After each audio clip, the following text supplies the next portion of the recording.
This drip all on my body, soaking wet the sunny. Looking like a walking lick, yeah, you can tell I'm grinding. Rolling back was full of loud, I can't hear nobody. What's up, fuckers? Episode 23 of the Beer Latte Show. I'm Steve. I'm Nick. Danielle. So today we have AJ on the line. AJ, how are you? I'm fine, dude.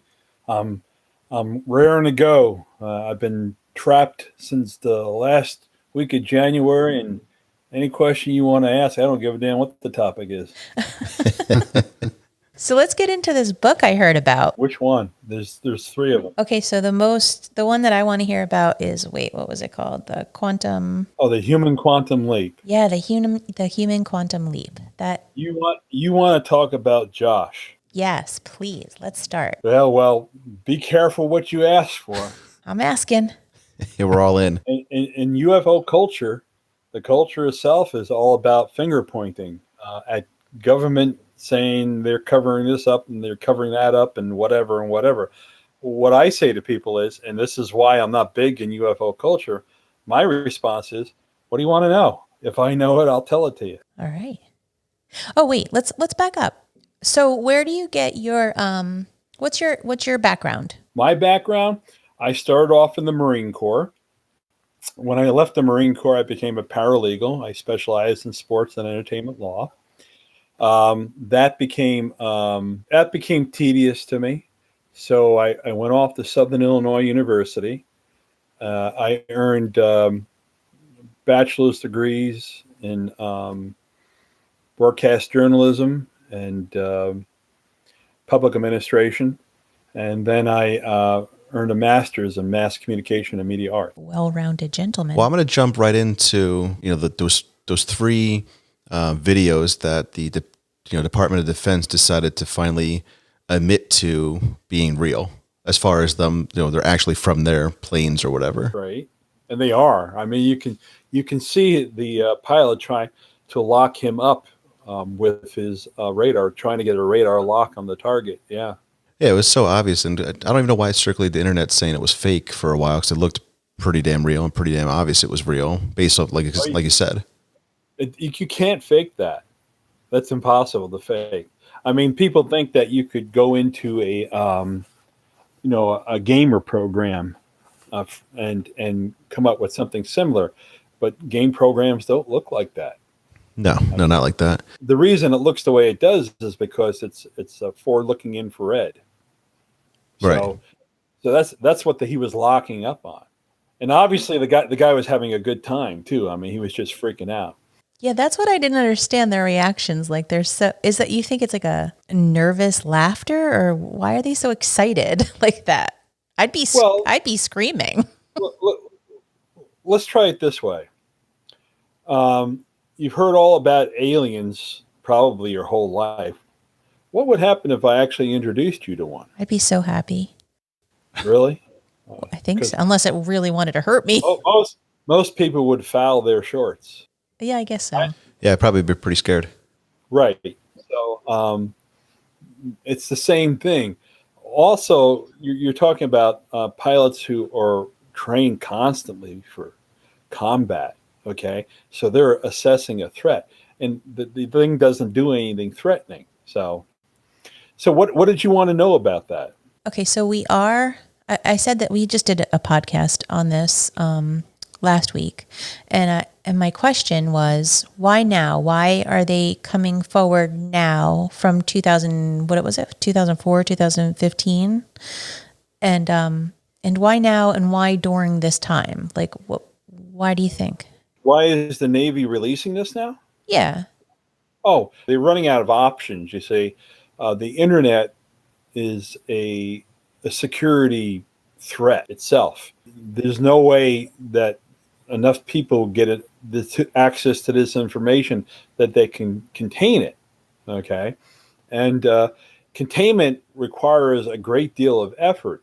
So before they go into the effort, they have to have a really good reason. So is there or is there not a national security threat here? And so far, the Navy's come to the conclusion that they have no proof that there's a national threat here. So there is no security interest. At least with the information that they've released, they've decided that there is no security interest in keeping it quiet. So that's why now. I guess I wanted to go further into saying that, like, we're all here. We're kind of a captive audience, all being stuck at home, and, well, most of us. I guess, like, why now? Because it seems like nobody cares that they just released this. Maybe a handful of people, but not the majority of people. I mean, you're not seeing it on your ABC, CBS, Right, NBC. because it's not. You have to understand what makes people go crazy. It's the UFO culture has always been based on finger pointing. All right, uh, government conspiracies. Okay, true crime is the actual genre. Okay, if you wanted to pin it down, because government conspiracies is a true crime of some type. So, and there's an entire niche out there of entertainment for it. So now it's waning. All right. Um, if you care about aliens from other worlds, you have to have a good reason. So, okay. So my question here is, do you think that they're throwing a false flag, or do you think that it's just something that they're going to put out there and that's that? Well, what you have to understand is, why are the aliens showing up? That's what the real question should be. And the answer is that they've always been showing up. The only reason you can see them now or pick them up, the Navy can pick them up, is because they're having a problem. Anytime you see one of these crafts, it's because the people inside of it are having an issue. It's called a mechanical problem of anything, because when their propulsion system is operating the way it should, it creates a bubble around the ship and it's invisible. All right.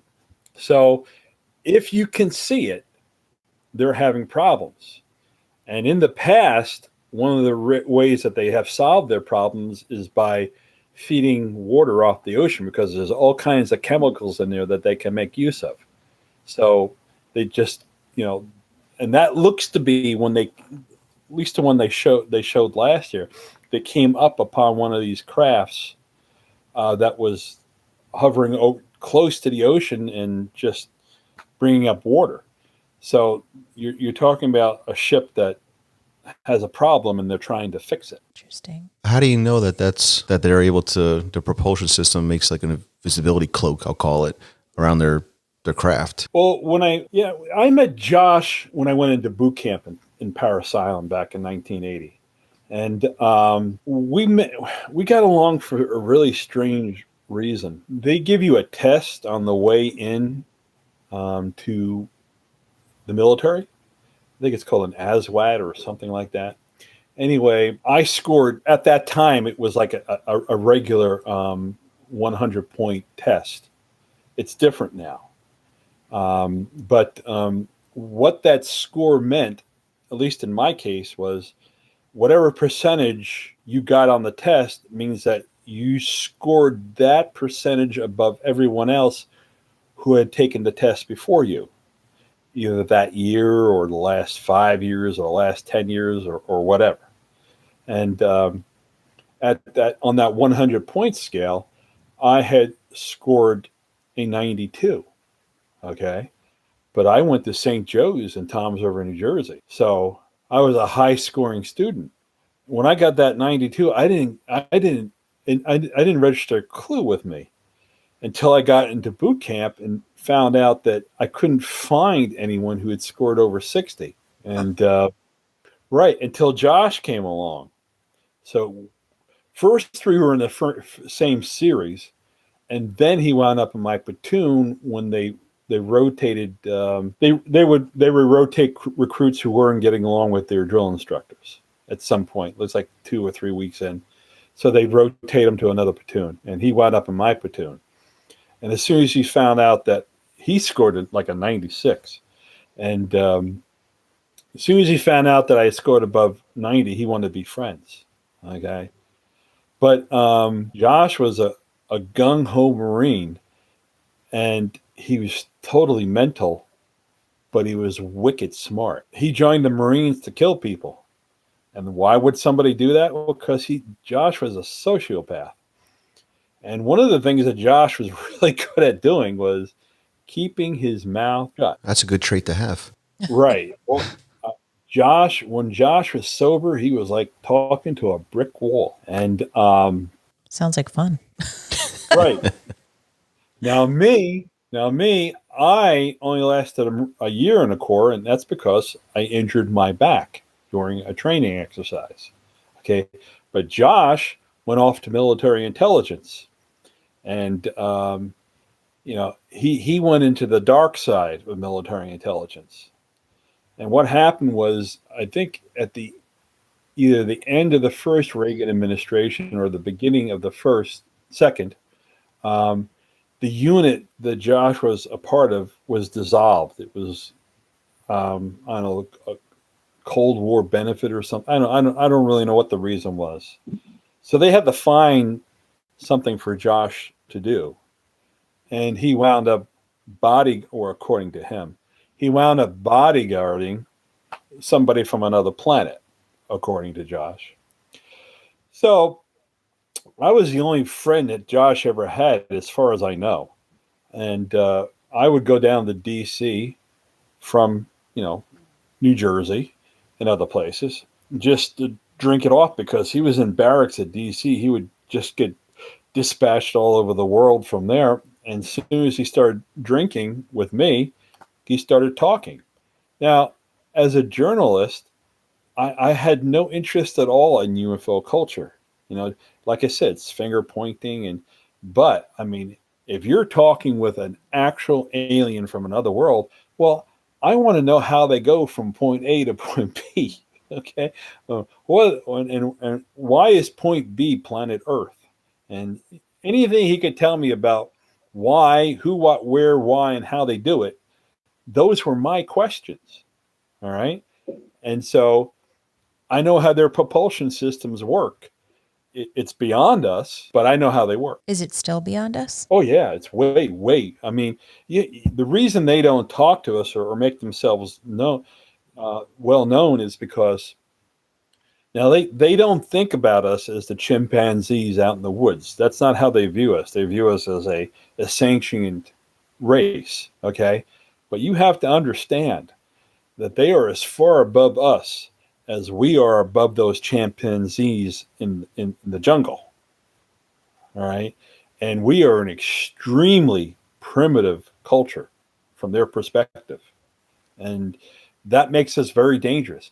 Just like when you go into the jungle and try to confront a chimpanzee has twice your strength and is very dangerous. And if you confront a baboon will try to eat you. So, and that's the problem, why they don't communicate with us. Because we're the baboons. They, like I said, they don't think of us in that context. That's just my example. Right. But they're just so, I mean, we're talking about 800,000 years above us. So in speaking with him, you're saying that he guarded somebody from another, not from Earth. Where were they from? I did ask that, which is a logical question, but there was a little problem there with communication because you're asking for a word in English, right? And this individual, Josh and I refer to this guy as John. Okay, it was my idea because I started calling the information I was getting the Book of John. So John's natural voice is something that only an elephant could hear. There's a very low frequency voice that doesn't make any sense to us. So it didn't really matter what he called his world. It would never make any sense to us. So he was a bodyguard for an alien is essentially what we're saying. Now, why did he need a bodyguard, and where was Josh at the time when he's with you? Where's the alien? Like what happens there? Is the alien living amongst free people or? Right. First of all, no matter how hard I tried, I could never get that word out of Josh. He would simply refuse the word alien. So, as a journalist, I can't confirm. You follow? Right. Anyway, this guy had a ship apparently, but this guy was also, I tried to explain this back in 2004 exactly what an avatar was, but until the movie came out, nobody got it. Okay, so this guy was an avatar. And the reason why he was an avatar is because there is no other. Let's use Star Trek for an example. Okay. Um, you get in your starship, you go visit other worlds at warp speed. You follow? Right. Okay. The problem is that there is no other world like Earth. The moment you show up in another planet, either you are a biohazard to that planet or that planet is a biohazard to you. So you have to get into a spacesuit where you don't wipe out the population on that planet or die yourself. Now, John's method of a spacesuit is bioengineering. So he just transfers his consciousness into a humanoid body. A really creepy one, but it it's human. It's a humanoid body, and so he can pass. I saw it one time. It was as creepy as Josh had always explained it to me would be, and but I completely understand. These advanced races have no interest in wiping out the population on this planet Wait, were you saying that you met the guy? by accident. Yeah. See, Josh died. Um, I guess it was 2002. Right. So anyway, back in the 80s, Josh had gotten into a firefight, and he had been badly wounded, and so they gave him blood. But back in the 80s, the blood wasn't filtered, so he wound up with AIDS. But Josh was a redhead with blue eyes, and he had a natural resistance. So he lasted with AIDS until 2002. Anyway, he was dying, and I was going to visit him in Florida almost every other week. And he had told me that he wasn't going to be available on these particular days. But I had to get back on an airplane. I needed to drop something off at his house. And so when I showed up, there were these three big black cars out front. And I was just bringing a package into his house. Okay. And so basically, they were the men in black, and they're trying to console Josh as he was dying, was the man he called John. And yes, I just about peed my pants, but that's because I was afraid that those guys in that room would understand that I knew who they were and what they were. And if they knew that, I felt like I was dead, because there's no way I would be leaving there. Right. You're afraid they want to silence you. Right. So I just put the package down, explained what it was, and got the hell out of there. But yeah, I did one time see John in person, and I never want to see him again. You say humanoid. He did not look human, but similar. You know, uh, back in the late 80s, to pay for college, I drove a truck across America. And out in Arizona, it came across this Native American shepherd in a truck stop. Okay, and the guy was fascinating to look at, because his skin was leather. All right, he was, and he was clearly a Native American, but his skin was just turned to leather because he had been out in the sun all the time in Arizona tending sheep, and which or some kind of flock of some kind. I don't really understood how sheep could survive in Arizona or New Mexico or wherever that was, but that's what John reminded me of when I saw him. He had this leathery, dark, tan, leathery skin, and he was tall and he was lanky. I mean, he was the most Like, think of the most lanky basketball player you've ever seen, covered in this leathered skin, and that's what this guy looked like to me. So that was his suit, you would say? His avatar. Right. Did he acquire it or did he make it? It's genetic engineering. Okay. They just grow one. Interesting. Now, do you think there's different species of, I'll there still are. call them aliens? Like the people that, for instance, a couple weeks ago, we talked to a guy who claimed to have been visited by what he's calling a gray. And he's, depicting them as the classic one you see in movies and stuff, the bigger head, bigger eyes, kind of no nose, but gray in color. Right. That's UFO culture, and I really don't know what to think about that. Okay. First of all, these species would take no action that would contaminate this biosphere. They just wouldn't do it. Okay. And showing up in your face in their natural state would definitely be a big no-no. That's number one. Number two, anything they want to know about any individual on the face of this planet, or any other creature for that matter, they can scan you from orbit. They don't need to pick you up. They can tell what your blood type. They can decode your DNA from orbit, and they can do it instantaneously. All right, they don't have to show up in your bedroom. They don't have to attack your car going down the road. The technology is so advanced that it's, some of these stories are just so whacked, and it's just UFO culture from my perspective. That doesn't make me right. Okay. But that's just my perspective. So maybe we should be wearing the tinfoil hats. I don't know about tinfoil, but if it's somebody, I'm inviting you to meet an alien, I would definitely have a hazmat suit on. Okay. Because there's no way you know what that creature's carrying. That's true. That makes a lot of sense. Right. So do you feel like there's more Johns out there? Oh, I already know there's lots. Okay. Okay. Because of the reason they actually travel here. They don't travel here because of us. They couldn't. Most of them couldn't care. Individuals like John, let's call John an anthropologist.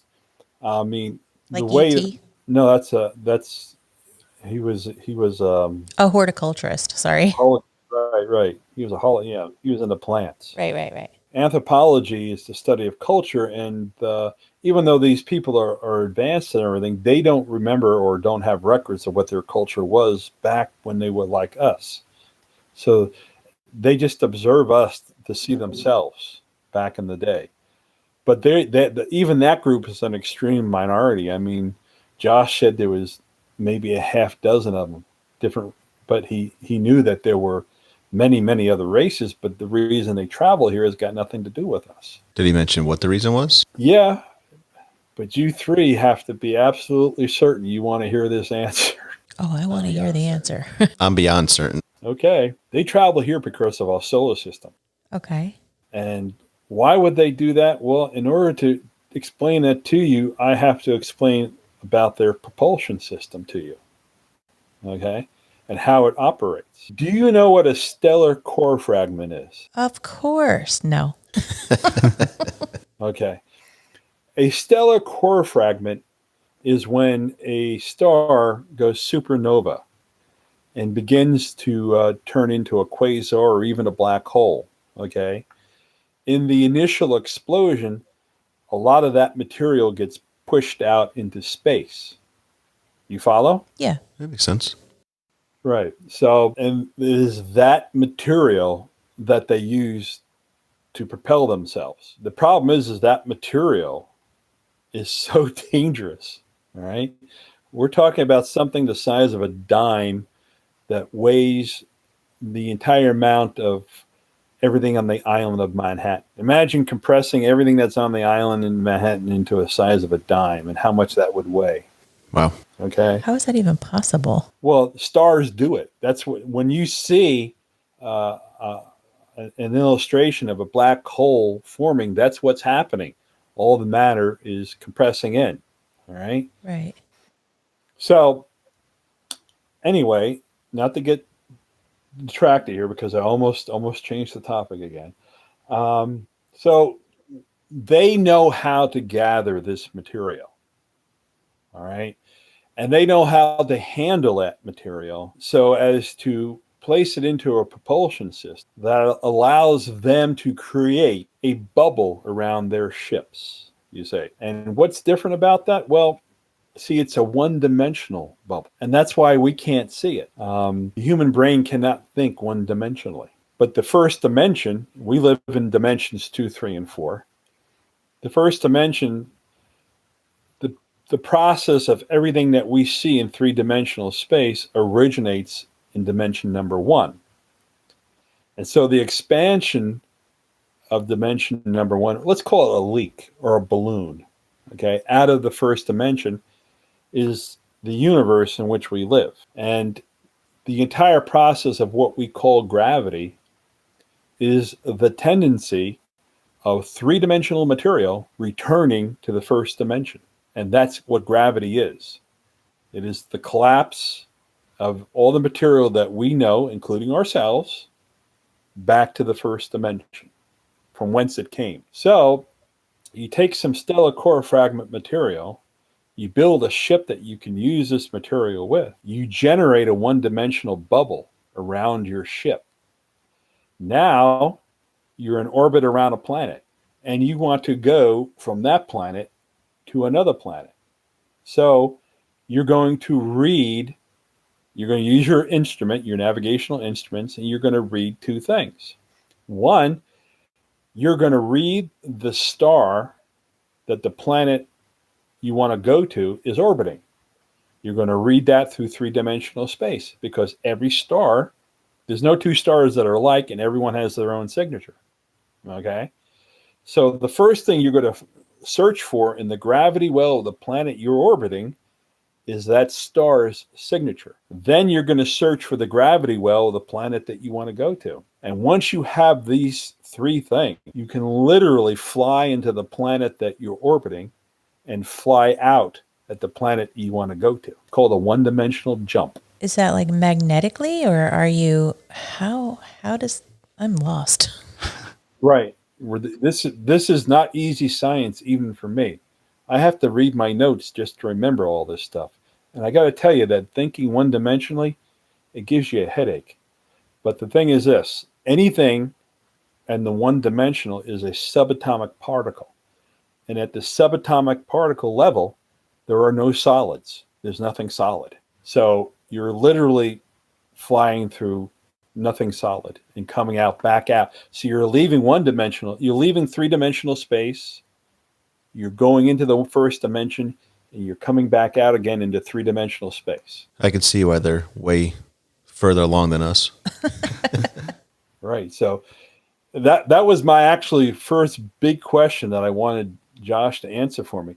And before I would even take him seriously, I said, look I don't care about this, all this other stuff. If they can go from point A to point B, you tell me how they do that.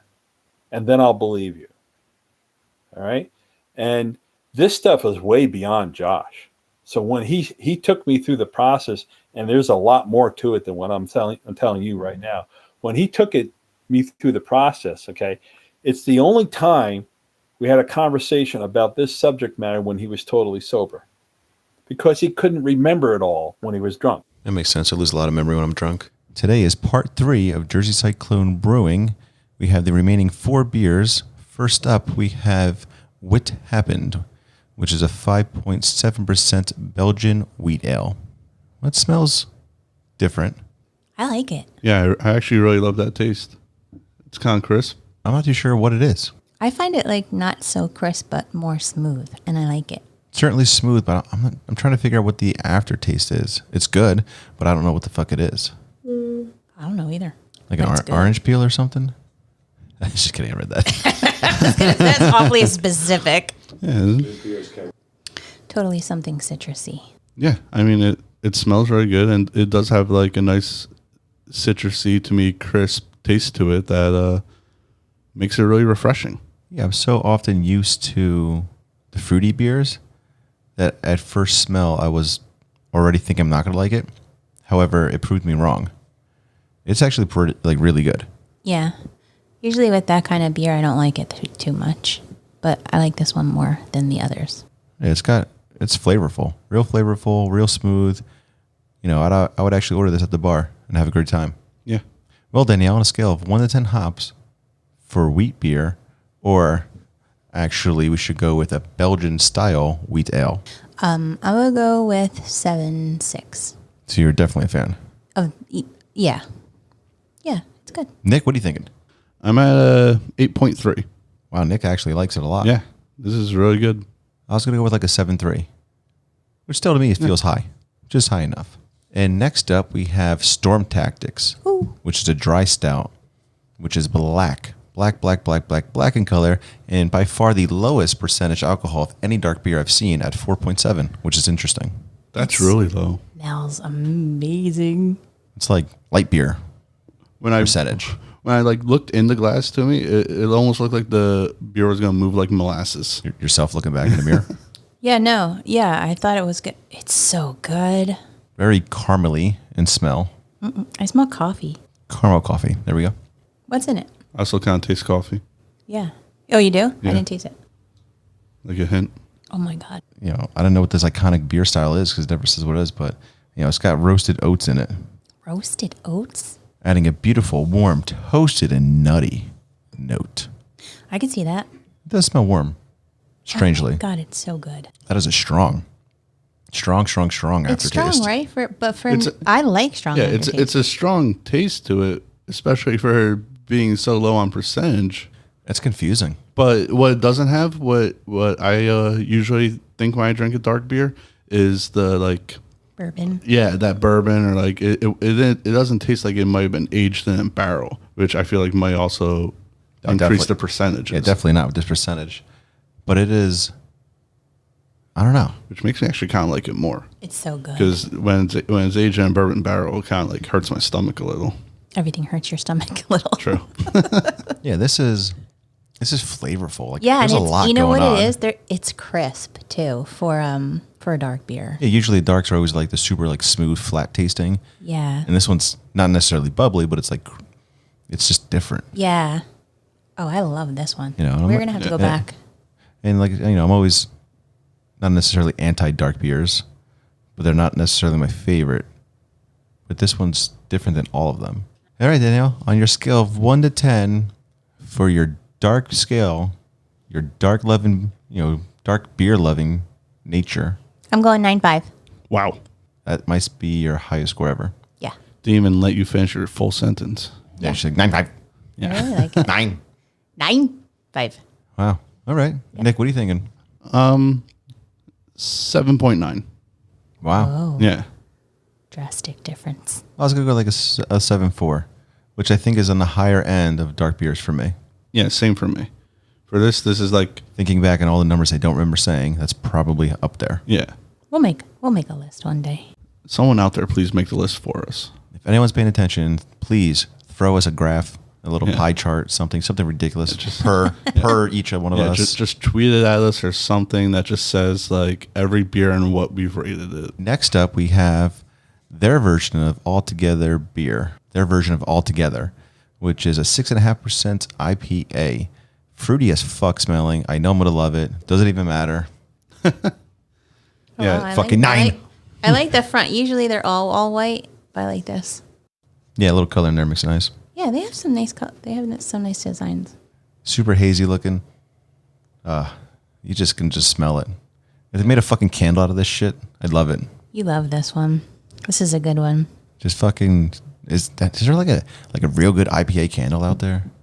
If not, anyone listening, don't make it. I'm going to buy it for me. I'm not sure that would linger in the air so well. Do you fucking smell this?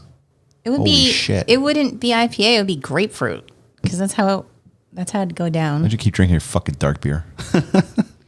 Wow. That is so good. Sweet. That has hit me in all the right spots. It tingles me throughout my body. So good. Okay. So fucking good. Did anyone else? That's cool. I was waiting for you, to be done making love to it. The things that does to my tongue. Oh, okay. No, it really has a really good smell to it and a very flavorful taste. Delicious. Yeah. So fucking good. Yeah, this one would be high on the IPA scale too for me. Well, let's find out. Where would you put it? All right, I would go an 8.2. Wow. Yeah. All right. Well, like I said, next to dark beers, I think these are my favorite now. Okay. Nick, what are you thinking? 8.0. That flat 8. Yep, flat 8. Flat 8. All right. Doing 8.3. I was going to say 8.1, but I want to be higher than Danielle. Well, I mean, with that reaction that you had, you should be at 10. like 10. And last, but certainly not least, we have the Uncharted Waters Passion Fruit Goza. GOSE. 4.5% kettle sour. What happened to you? I don't even want to taste it. Smells sour. Fuck. Your fucking face. That's fucking This sour. is the most sour. Just like, fuck. Oh. I should go fucking back for more. No, I'm But it's smelling really it. good.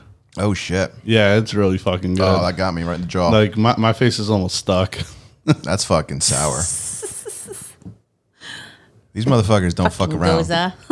Yeah, they make some really good sours. Yeah, they're on sour. They're fucking sour. Like Jersey Cyclone, they understand the sour. They're not fucking with. They're like, And there's no like entry level sour. They're like, you gotta be a fan of sour to have these. yet again. There's no. Last time was no peach. This time it's no fucking passion fruit, which is like warhead. I don't taste anything other besides sour, and I'm okay what with is that. it supposed to be? Passion fruit. It is fruity to me though. It's a little fruity, but it's super fucking sour. It's like the It's like when it first hits you, it's like there's a fruit, but then Yeah. it's like, whoa. well, I think Then it's right my fucking jawline. it's like if first hits your tongue fruit, then it's all sour, but then the aftertaste I still get a little fruit Yeah. as well. It's Exactly. just it's that middle part that's kicking your ass, which is my Yeah. which is my favorite part. Or maybe the whole part. But like passion fruit's very like lame. So it's Yeah. not going to be like pungent. Yeah, passion fruit isn't like a very like I don't know, like tasteful fruit. Yeah, it's not like a citrus. It's not like it's not high in flavor of passion Yeah. fruit. It's just so that it wasn't just a nothing but sour. right. Wow, that's really sour. It's really good. What you doing, bro? That is delicious. It's fucking super sour. It does have that hint of fruit. I don't know what fruit it is. I guess it's passion fruit. I'm not too sure. Well, you do because you could read. This time I can read Allegedly. it. And, it's just super fucking sour. Like, you want a sour, there it is. Super fucking Yeah. sour. And I'm a fan. And this one and the last one, amazing fucking sours. They don't from fuck them. with sours. It's Fuck around with sours. They're like, Yeah, no. if it's going to happen, if it's going to be sour, it's going to be sour from them. Yeah, this is the only place that we've gotten sours from that I've actually ever been like, what? yeah. I need someone else. I want more. Someone else out there needs to give us a fucking sour that's like these guys. Yeah, I'll be out. I would like a dark beer, please. You have one right there. So good. That can calm you down from that fucking sourness. Well, Danielle, on your real fucking sour list, I'm going high today because I feel like this is what it's supposed to be like. If I'm going off of what Nick says, because, I'm going to go 8.5 because it's super good. It's if you like that. it's what you expect and what you want. It's what you want. Yeah. It's fuck you, pucker up, bitch, Yeah. Wow. which would be a great name for a sour. Pucker up, bitch. I would like that. I had the fuck you in front of it too. Fuck you, pucker up, bitch. We should reach out to our friends over here and ask them if they can make that flavor. It'd be green. It's just distilled with warheads. It's just warheads and water. The fucking beer would come out green, and you'd be like, wow, definitely fuck me. A nice green apple sour. Nick, what are you thinking? 9.3. Wow, Fucking love it. he loves it. Nick loves it. He loves it. I'm going 9.2. You love it too? I love it. Like, fuck me, it's sour, I'm down. Okay. Another name for beer. Fuck me, it's sour, I'm down. That's just too many words. Running out of room on the can.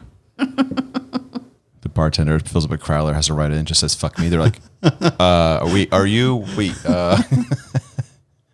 hinting at something? And that is Jersey Cyclone Brewing. You can find them online at jerseycyclone.com or at Instagram at Jersey Cyclone Brewing. And if you're looking a way to support this show, you can go to patreon.com/The Beer Latte Show. And as always, you guys can find us at thebeerlatteshow.com and The Beer Latte Show on Instagram and Facebook, and Beer Latte on Twitter. Yeah, it's a lot to digest. I don't know if I have it anymore, as I've been trying to digest it in my own head. But I don't know. The way I'm trying to think of it, so I've been trying to like kind of simplify it because I've been doing that for 30 years. That's why I have notes. yeah, it's so I most likely won't get there. Thank you for that, though. I needed to laugh. Well, what is your simplified version of your question, at least? Well, no, I'm just more like trying to simplify to understand. So you're saying I'm trying to simplify what you said, and you're saying that what was it 5 to 6 billion years ago, another species created the solar system. I said that's what John said. Yes, yes, yes. Beings. I have to be specific here. Yeah. Okay. Because there's going to be criticism. Yeah. Okay. Right? John. Yes. All right. I'll preface it that way. John said that 5 to 6 billion years ago, a species created this universe. Right. So we're not playing God here. We're just being rational human beings in exchange of consideration. Yes. Okay. Because the people of Genesis are going to come after us. They're going to show up. They're going to show up on your doorstep and burn your house down. Well, that stinks. Yeah. We need a remodel anyway. They're good Christian values of house burning. Right. Well, you'll be branded a witch first. Of course. And the only way to tell if I am one is if I drown or not. Right. Right. So go ahead. What was your question? I'm trying to figure. There are two reasons they made this universe then. One to refuel their propulsion system, and the other as a planet that they could then inhabit later. No. See, you have to be a master of that propulsion system in order to be a master of stellar core fragment material. Yes. See, one skill goes with the other. In other words, once you master this propulsion system, okay, then you can do this because you have the technology and the computer. Let me explain that one way of going from planet A to planet B that I already explained to you. Uh-huh. So all the computer power that exists right now on planet Earth, going at full speed 24/7 would take 1,000 years to make that calculation. Okay. So it's not just beyond us, it's hopeless. For right now. Yeah. I mean, Yeah, for how the human race is at this very instance. right. Okay. And the reason they go to the trouble of doing this is just like John's race did. They left their planet looking for a place to colonize, to survive as a species in a younger solar system, and they went out there and they found out the hard way that there is no other home world like their home world. And if you want one, you have to go build it. Right. And John said that's what basically happened here. That's what happened here. But more importantly, that's the reason why these other races keep showing up. Okay? Because there's a lesson to be learned by surveying this system in person. Right. So that's why, let's say, John's species or any species hasn't come here fully to make this colonialize this planet. Colonize. Yeah, colonize it because they would rather study it. No, they can't colonize this planet because it's a biohazard to them. Planet Earth, if you show up here from another planet, planet Earth is going to kill you. Yeah. You're going to die. You're going to get COVID-19. Okay. And that'll be the end of you. Yeah. Okay. All right. So not only that, but our gravity is different than their gravity. There's no two planets with the same gravity. Mm-hmm. All right. And you and I can't land on a planet with a gravity that's greater than R0 or R1G. Okay. We can land on Mars because it's minus. Yeah. Okay.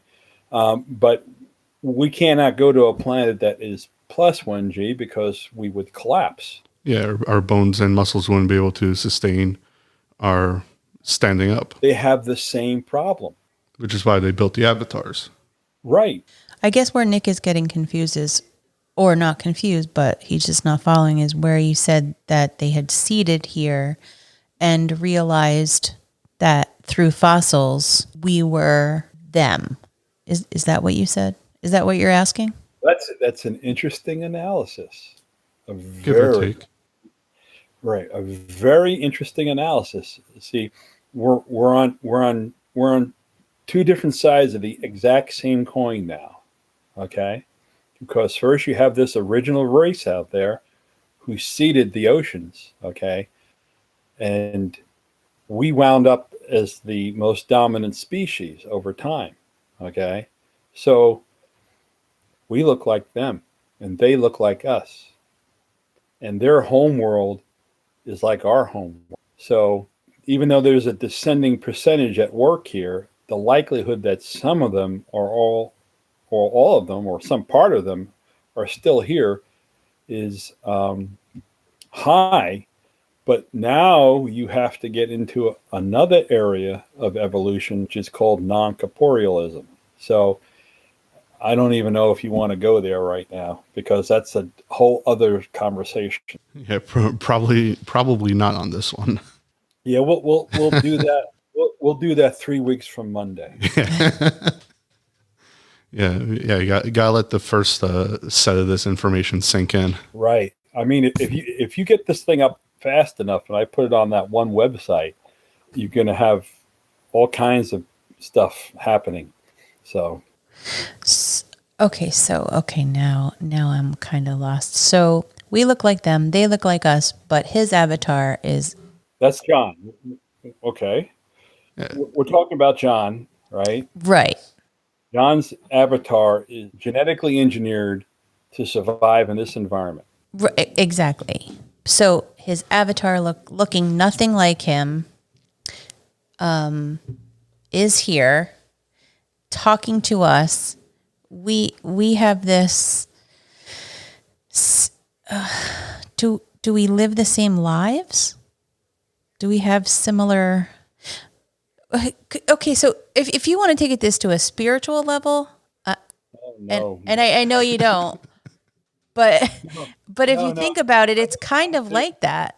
I'm not writing a prayer book here. I'm not. No, I'm just saying, like, if I'm just trying to like wrap my own head around it. I am not a spiritual person. I'm just trying to say that, like if we were to have soul and our soul were non-localized and we are here and our soul is wherever the hell else it is that kind of like his avatar? Is that kind of like John? I don't know whether John's spiritual or not. The problem No, I didn't mean I meant it as an analogy. right. Now, the problem with talking about John in his race and who he is and what he is specifically, okay, is the communications barrier. Okay. The human language doesn't transition. All right. He's speaking English as an avatar, but if you want to ask him a question about his world, the words don't exist in the human language. He has no way of. I mean, he can come up with examples or something like that, but he can't call something a dog. We have dogs on Planet John. Okay, the word dog isn't just. It's just not going to translate Right. because the way they communicate as individuals. It's so you can ask John about other races. You could even ask John about our race and this planet and stuff like that. He's going to have something to talk about. But if you ask John about John and his race and his world, he's got nothing to communicate because there's no common ground. Interesting. I wonder why, being as advanced as he is, and assuming he was assigned to Josh for quite some time, I guess why couldn't he help him survive? I go into that in the book. Oh, do you? Yeah, I go into that in the book. And one, I don't know that he didn't. Okay. And two, he wouldn't interfere. He doesn't interfere with anything. Remember, he's a scientist. He's an anthropologist.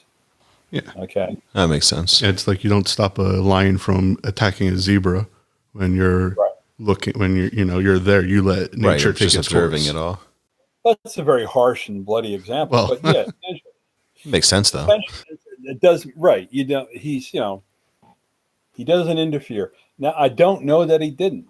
Okay, but Yeah, what? who's to say he lasted that long? Because maybe he did interfere for as Well, long as he needed to. Well, you did allude to the fact that Josh lived a longer life due to the fact that he had red hair and blue eyes. Yeah, if you're a Celt, you're about 30% of the Celtic race is immune to AIDS. Interesting. I would totally be immune. Now, do you know his blood type by any chance? I'm only asking for a specific reason. Right? If you have red hair and blue eyes or green eyes, you can be 100% immune, or you can be 50%. Josh was 50% immune. That's amazing. His body was able to fight off AIDS until it collapsed. His immune system collapsed. But there are plenty of examples out there of Celtic descent. More importantly, Celts who survived the plague of the 12th century, okay, because that's where the red hair comes from, by the way. If your family survived the plague, they were infected and they survived, and your genetic makeup was altered by the original plague, pestis, from the 12th century. That's where the red hair comes from. That's why red hair is a diminishing return on a statistical scale as far as human population goes, because the farther we get away from the plague, the fewer there are of those people. Interesting. I wonder if he was also Rh negative, because I've been doing a lot of, like, I don't know, not scientific thoughts, but just my own intrigue. Because I have red hair, I have white skin, I've got the green eyes, but I'm also Rh negative, so it's very interesting to me. They know why. Science, human science knows that individuals like yourself, every one of us is supposed to have 750 receptors on our cells. Okay, that's a normal human cell. Celtic people have 550. Huh. So what I'm interested in is those. I mean, it'll be years before, maybe even another decade before we find out, because the scientific research has to be specifically conducted. But how did these same individuals hold up against COVID-19? That's just a curiosity, because COVID-19 is an RNA, not a DNA, an RNA virus. You lost me. What is RNA? RNA is that part that you get from your mother. It never changes generation to generation. Okay, it's part of your cell. All right, it's a subcell, a sub DNA. It uses the same letters. It just has a different function within every human cell. And COVID-19, the reason it's called SARS was a covert virus, by the way. We just call it SARS for other reasons. But COVID-19, which is the covert virus from 2019, that's what that means. Okay, there are covert viruses that go backward through time, but this is a plague. So COVID-19 is the RNA virus that's attacking us, that started in 2019 in China. And it goes after your RNA, but can it get past someone who only has 550 versus 750 receptors? That's the curiosity. That's all. That is curious, because early on I was told, or I wasn't told, I was reading, and as we all read so much about, this disease, is that people with, I guess, type O negative were least likely to fall susceptible to the disease. And I don't know that to be true, but that's also something that was interesting as well. Right. I mean, they're not going to know all these answers for years until the statistical charts come out. That's crazy. Yep. Any other questions about our alien friend? If you had a chance, would you like to meet a John or a John-like character in person again and be able to try to have a conversation with them? Oh, no. right. Let me give you an example here. I walk up to the White House with an alien, and I tell the guards at the White House, this guy said, take me to my leader. Okay? So, first, we're both going to be arrested. Then they're going to talk to us. Then they're going to medicate us. And then they're going to lock us up. Okay? And that's what happens to aliens who don't follow the rules of first contact. All right? So, my standard answer to any alien that shows up is, can you get me off this rock? That's my standard question, really. But beyond that, there is something between the two sides of this question involving an extraterrestrial and humans that just fades away into obscurity because it's so implausible. I say no, but everyone's a no. Okay. And it has to go down to why I don't go out of my way to talk about this usually. All right. If, for example, you talk to God, we will say, you pray, you pray, you go to church, you pray, you talk to God. Okay. If, however, at any time, God starts talking back to you, first we're going to talk to you about it. Then we're going to medicate you. And then we're going to lock you up. Right. Okay. And it's the same scenario. You can talk to God, but he's not allowed to talk back. And it's the same fear that sends people running. Okay. I have had this conversation with people who have turned white right in front of me to realize that extraterrestrials are real. There's not a whole lot I can do about that little aspect of it, but there is a point that turns everyone off. And as always, you guys can find us at thebeerlatteshow.com and the Beer Latte Show on Instagram and Facebook, and Beer Latte on Twitter. We'll see you guys next week. This drip all on my body, soaking wet the Sani. Looking like a walking lick, yeah, you can tell I'm